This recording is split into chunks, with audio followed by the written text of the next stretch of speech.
It was Niue High School's turn to wrap up as students were acknowledged throughout the year in the annual end-of-the-year prize-giving ceremony.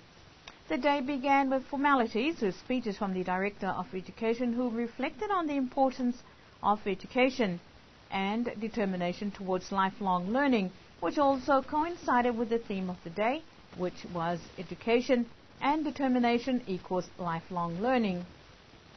Students waited patiently and anxiously to see who would get the top prizes and be rewarded for their efforts for 2010, with a few entertainment breaks.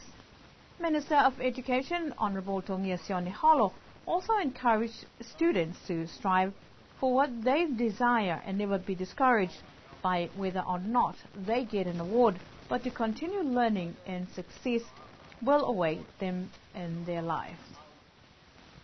The Minister reiterated the importance of education not only for personal development but also towards contributions to the communities and national developments as leaders of the future.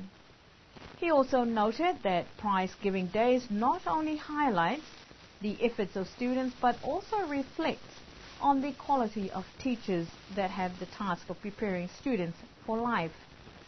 Each year, the school calls upon past students to address students as motivational speakers, drawing on their experiences and imparting pearls of wisdom to inspire students.